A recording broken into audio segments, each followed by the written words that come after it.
대장 몽종의 크기가 꾸준히 먹었더니 작아졌다.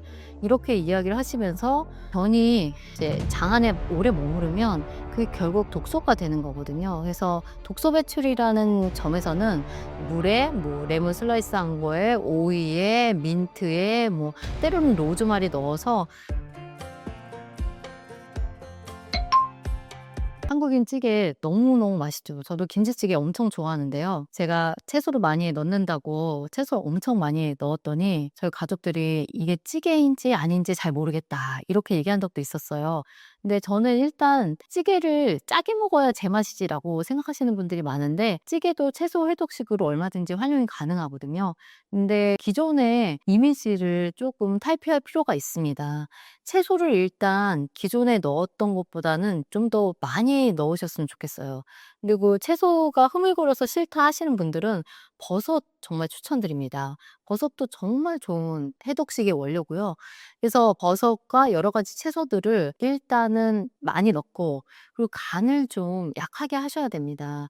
찌개를 짠맛으로 드시다 보면 고혈압도 사실 자유롭지가 않거든요. 그래서 슴슴하게 드시는 것이 건강에 좋습니다. 그리고 자신이 얼마나 짜게 드시는지 사실 모르시는 경우가 많고 요리를 잘하시는 어머님들도 나중에는 미각이 좀 둔해지시거든요. 젊은 20 대들은 "아 좀 짜다."고 하는데 연세 드신 부모님들은 "아 짠가?" 이렇게 말씀하시는 경우가 있으세요. 가정용 염도계 체온계만 하거든요. 그래서 별로 비싸지 않습니다. 사셔 가지고 적정한 염도의 찌개인가 이 객관적으로 한번 보시는 것도 좋은 방법이 될 것 같아요. 그리고 국물을 많이 드시려고 하시지 마시고 그냥 '맛만 더한다.' 이런 식으로 드시면 얼마든지 찌개도 채소 해독식으로 활용할 수가 있습니다. 채소 플래터 추천드립니다. 채소를 얇게 슬라이스 해 가지고 여러 가지 채소를 살짝 에어프라이어에서 구우면요. 한 끼로도 훌륭하고 정말 다양한 파이토케미칼도 먹을 수가 있습니다. 제가 에어프라이어에 채소를 굽기 시작한 게 제 지인이 가지를 슬라이스해서 에어프라이어에 구웠는데 샐러드에 넣기가 너무 좋다는 이야기를 듣고 나서였어요. 그리고 근데 실제로 해 봤더니 가지가 쫄깃쫄깃 너무 맛있더라고요. 아 가지가 참 요리하기 힘든 재료인데 에어프라이어에서 살짝 구워서 먹으니까 식감도 확 살아나고 가지라고 느끼지 않을 정도의 맛을 내는 것을 보고서 제가 가지를 굉장히 사랑하게 됐습니다. 그리고 방울토마토를 반 슬라이스해서 살짝 반건조해서 에어프라이어에서 반건조해서 샐러드에 추가했는데 이 맛도 정말 좋았습니다. 그래서 생채소 때와 달리 구운 채소의 맛이 이제 식감과 향, 맛이 조금 달라서 재미가 있습니다. 맛도 좋고요. 그래서 에어프라이어에 여러 가지 채소를 슬라이스해서 한번 구워 보시기를 추천드리고요. 그렇게 구운 것들을 카레에 활용해도 좋습니다. 우리가 카레 하면 뭐 감자, 당근, 생걸로 이제 끓이시는데 그런 살짝 구운 채소들도 충분히 활용이 가능합니다. 일부러 그렇게 만드는 또 요리사분도 계시고요. 그리고 에어프라이어에 기름을 이제 두른 경우도 있지만 채소들을 구울 때는 기름을 두르지 않아도 충분히 맛이 있으니까 그냥 그대로 이용해 보시는 것도 방법일 것 같습니다. 간식으로 이제 뿌리 채소들을 구우면 좀 많이 달달해지거든요. 단호박 그리고 저 같은 경우에는 고구마를 스틱 형태로 채 썰어 가지고 구워서 간식으로 또 친구 모임에 가져가게 됐는데 굉장히 인기가 좋았습니다. 그래서 건강한 간식으로 또 이런 뿌리 채소들 활용들 또 추천해 드립니다. 에어프라이어에 편리함이 있지만 영양소 손실이 크지 않을까 활용에 주저하시는 분들이 계신데요. 어떤 형태로든 채소는 요리를 하면营養소의 변형이 일어나기 마련입니다. 그래서 에어프라이어를 하실 때 180도 이상으로 하는 거는 권해 드리지는 않고요. 그리고 의외로 이제 조사 결과에 의하면 영양소 손실을 그렇게 크지 않았다라는 결과도 있습니다. 그래서 저는 생각할 때 이것저것 이제 이 채소 저 채소 이제 영양 따지시고 조리 방법 따지시면 굉장히 힘드시거든요. 그냥 어떤 채소든지 어떤 조리법이든지 내가 익숙해지고 편해지면 그것이 좋은 요리법입니다. 저는 그렇게 생각합니다. 제 또 지인 중에 한 분은 홀토마토 소스로 활용해서 이제 채소 스프를 드시는데요. 예 너무너무 아침에 편리하고 좋다고 하셨거든요. 여러 가지 채소들을 깍둑 썰기 하셔 가지고 물 넣고 살짝 끓이다가 토마토 홀 소스를 붓고서 그 토마토의 맛이 굉장히 진하게 우러나와서 너무 좋다고 하셨어요. 그래서 아침에 먹고 나서 속이 너무 편해지고 화장실도 잘 간다고 하셨는데 저는 되게 지혜로운 방법이라고 생각을 하거든요. 다른 사람들은 뭐 어떻게 생각하실지 모르겠지만 그분에게 맞으면 그게 최고의 정말 최저의 독식이에요. 그래서 이 방법 저 방법 아직은 내가 좋아하는 방법과 내가 편리한 방법을 모르실 수가 있으니까 여러 가지 시도를 다양하게 해 보시라고 말씀드리고 싶습니다. 그 활용법의 하나로 에어프라이어도 충분히 가치가 있다고 생각합니다. 제가 예전에 레몬 디톡스 워터를 만든다고 레몬을 한 박스를 사다가 정말 씻고 자르고 씨 빼고 정말 힘들었던 기억이 있었는데 제가 몇 번 해 보고 나서 느낀 게 '아 이거 지속하기 힘들다.' 이런 생각이 들었거든요. 불편하면 지속하기 힘듭니다. 그래서 채소 해독식도 이제 지속 가능한 것이 정말 좋은데요. 해독 워터 이제 허브를 활용한 해독 워터가 사실 좀 하기가 어렵습니다. 왜냐면 생허브를 해야 되기 때문에 제가 화분도 사서 뜯어보고도 해 봤는데 즉시 활용한다는 점에서는 좋았지만 그 양도 충분하지 않았고 그리고 허브가 굉장히 좀 빨리 시듭니다. 이 허브 같은 경우에는 생각보다 좀 배송비 맞추기도 힘들고요. 그래서 제가 생각한 거는 이미 나와 있는 말린 허브들을 이제 뜨거운 물에 우렸다가 그것을 냉장하는 것도 좋은 방법이겠다라는 생각이 듭니다. 이런 방법들은 뭐 말린 허브뿐만 아니라 뭐 여러 가지 뿌리 채소도 활용할 수 있습니다. 뭐 비트도 활용할 수 있고요. 제가 참 많이 즐겨 먹는데 뭐 돼지 감자 차도 가능하고요. 이런 채소차들 활용하셨으면 좋겠고요.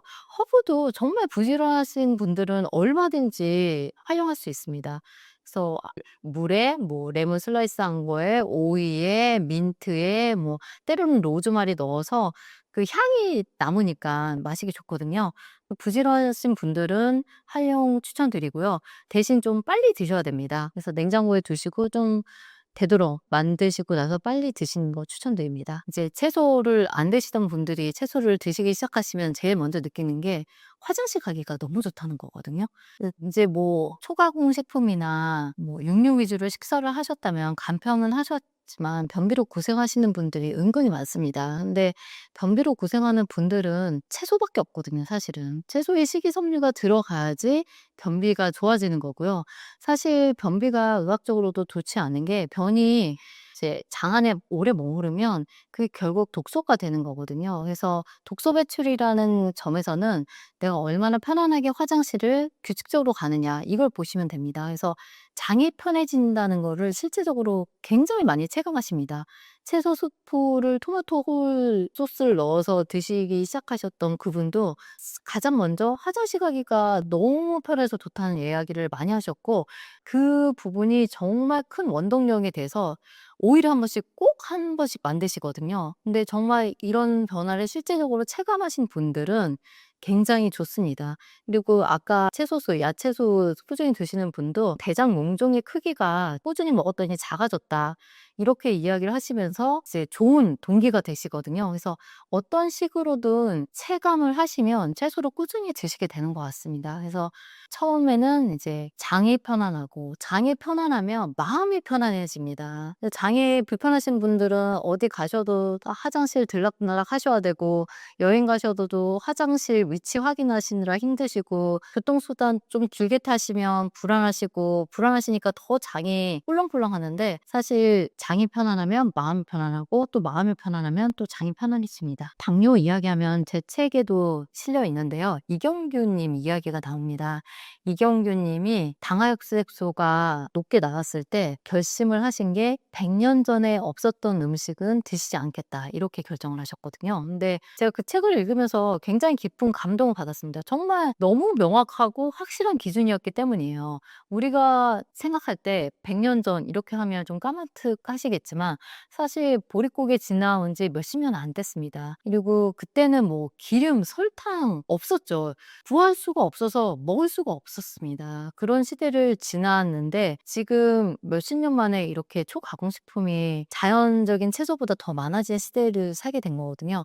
이경규님은 채소 많이 드시고 또 통곡물 드시고 또 부지런히 또 움직이시고 하셔가지고 당화혈색소를 정상으로 만드셨습니다. 근데 그 기준은 변하지 내셨는데 "거친 음식이 나를 살린다." 이렇게 말씀하셨는데 저는 정말 공감합니다. 거친 음식이 당뇨에도 좋고 고혈압에도 좋습니다. 우리가 짠 음식, 초과식품은 어쩔 수 없이 맛을 내게 됩니다. 그래서 굉장히 염분과 당분이 많이 들어 있습니다. 이것은 고혈압과 이제 당뇨에 좋지 않은 영향을 미치고요. 제가 이제 들었던 읽었던 이야기 중에서 인상 깊은 게 미국의 레스토랑에 이런 말이 있다고 써져 있었어요.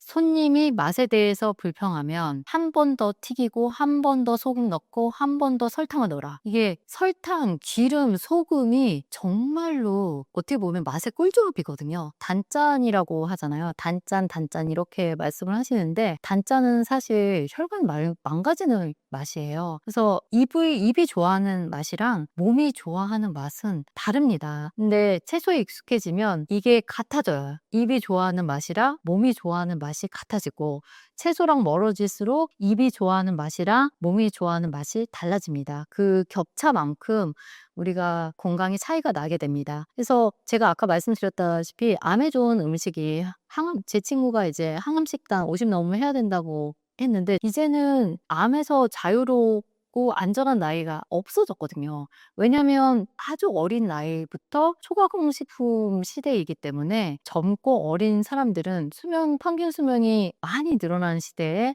아주 어릴 때부터 초과공식품에 노출되기 때문에 오랜 기간 동안 더 많이 아프게 됩니다. 저희 세대보다. 그래서 제가 채소해독식 책을 쓰면서 특별히 이제 자녀들과 채소해독식 할 수 있는 부분에 대해서 좀 썼던 이유도 그런 심각성을 제가 너무 많이 경험하고 있기 때문에 병원에서 또 보고 있기 때문에 썼던 거고요. 이제는 정말 나이와 상관없이 채소와 친밀해지는 시기대가 됐습니다. 그리고 뭐 고혈압, 당뇨, 암, 만성 질환의 기전이 만성염증이란 뿌리에서 똑같이 시작하기 때문에 이 만성염증을 예방하는 채소를 꾸준히 먹는 식습관이 여러 질환에 좋습니다.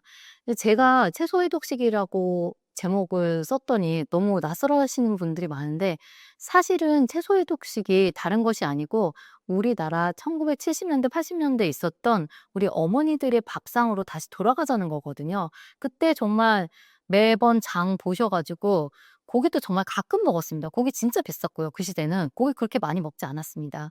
그리고 매 끼니 정말 된장국, 통곡물 그리고 나물 반찬 해셔서 우리들을 먹이셨어요. 근데 정말 대가를 바라지 않는 집밥이야말로 생명을 기르는 일이라고 일본의 한 학사분이 말씀하셨는데 저는 그 부분에 너무 동감하고 지금은 세계적인 한식화 붐이 불면서 사찰 음식이 엄청 인기가 있어졌지만 이제 정말 한 스님께서 말씀하신 것처럼 60년대, 70년대든 정말 일반 가정식이랑 사찰 음식이랑 오신채 안 쓰는 거 외에는 크게 차이가 없었거든요. 그때는 진짜 고기가 비싸고 구하기도 어려워서 먹지를 못했습니다. 근데 지금은 완전히 바뀌었거든요. 사찰 음식이 완전히 독립돼 있습니다.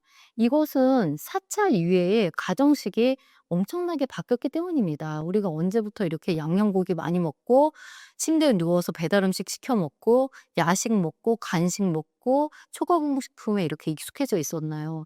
저는 이런 빠른 시대적인 흐름이 빠른 만성 질환을 유발한다고 생각합니다. 예전에는 20대 암 흔하지 않았습니다. 제가 대학생 때만 해도 제 친구 어머니께서 유방암에 걸리셨다고 하셨을 때 너무 낯설어 가지고 깜짝 놀랐던 기억이 있거든요. 근데 제 주변에 지금 제 지인으로만 15명 이상이 유방암에 걸려 있습니다. 정말 놀랄 일이고요.